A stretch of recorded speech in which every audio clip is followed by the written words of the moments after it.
യോഹന്നാന്റെ സുവിശേഷത്തിന്റെ 8-ാം അധ്യായത്തിൽ 24-ാമത്തെ വാക്യം, നിങ്ങൾ നിങ്ങളുടെ പാപങ്ങളിൽ മരിക്കുമെന്ന് ഞാൻ നിങ്ങളോട് പറഞ്ഞു. എന്തെന്നാൽ ഞാൻ തന്നെ എന്ന് വിശ്വസിക്കുന്നില്ലെങ്കിൽ നിങ്ങൾ നിങ്ങളുടെ പാപങ്ങളിൽ മരിക്കും. എന്ന് പറഞ്ഞാൽ ഞാൻ യഥാർത്ഥത്തിൽ ആരാണ് എന്ന് മനസ്സിലാക്കുന്നില്ലെങ്കിൽ നിത്യജീവൻ അപകടത്തിലാവും. അപ്പൊ അത്രയും പ്രധാനപ്പെട്ട ചോദ്യമാണിത്. ഞാൻ ആരെന്നാണ് നിങ്ങൾ പറയുന്നത്? 16-ാമത്തെ വാക്യം, മത്തായി 16:16, ശിമയോൻ പത്രോസ് പറഞ്ഞു, നീ നീ ജീവനുള്ള ദൈവത്തിന്റെ പുത്രനായ ക്രിസ്തുവാണ്. നീ ജീവനുള്ള ദൈവത്തിന്റെ പുത്രനായ ക്രിസ്തുവാണ്. കേട്ടോ, എന്തൊരു വലിയ സ്റ്റേറ്റ്മെന്റ് ആണ്. നീ ജീവനുള്ള ദൈവത്തിന്റെ പുത്രനായ ക്രിസ്തുവാണ്. അചഞ്ചലമായ വിശ്വാസം, കാറ്റിലും കോളിലും ഉലയാത്ത വിശ്വാസം, ഏത് പ്രതിസന്ധി വന്നാലും തകരാത്ത വിശ്വാസം. അതായത് ഞാനിങ്ങനെയാണ് ചിന്തിക്കുന്നത്.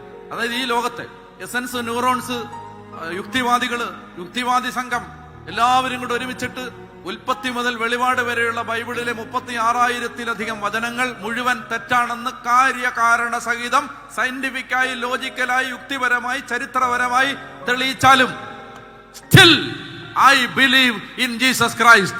I believe in his divinity.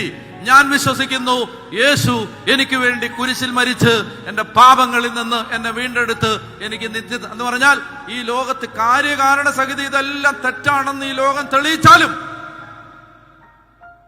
നിങ്ങളുടെ അകത്ത് എഴുതപ്പെട്ട വിശ്വാസത്തിന് മാറ്റം വരുന്നില്ല. നിങ്ങൾക്ക് മനസ്സിലാവുന്നുണ്ടോ? അതായത് ഇതെല്ലാം മനുഷ്യൻ പറയാണ് ഇതെല്ലാം തെറ്റാണ്. ആർട്ടിഫിഷ്യൽ ഇന്റലിജൻസിന്റെ ഒരു കാലത്ത്, മനുഷ്യൻ ചാന്ദ്രയാനത്തിലേക്ക് കുതിക്കുന്ന കാലത്ത്, അതിനൂതന സാങ്കേതിക വിദ്യകളുടെ പ്രളയം മനുഷ്യന്റെ തലയ്ക്ക് മീതെ ഒഴുകിപ്പരക്കുന്ന ഒരു കാലത്ത് ഇതെല്ലാം തെറ്റാണെന്ന് യുക്തിഭദ്രമായിട്ട് മനുഷ്യൻ തെളിയിച്ചാലും, ഒരു എഴുത്തുകാരൻ പറഞ്ഞിട്ടുണ്ട്, ഇനി സത്യം ക്രിസ്തുവിന് പുറത്താണ് എന്ന് തെളിയിക്കപ്പെട്ടാലും ഞാൻ ക്രിസ്തുവിന്റെ കൂടെ ആയിരിക്കും. മനസ്സിലായി? അതിന് വരെ വിശ്വാസം. ഇനിയൊരു കാലത്ത് സത്യം ക്രിസ്തുവിന്റെ പുറത്താണെന്ന് തെളിയിക്കപ്പെട്ടാലും ഞാൻ ക്രിസ്തുവിന്റെ കൂടെ ആയിരിക്കും. പറഞ്ഞ ഹല്ലേലൂയ. വിശ്വാസം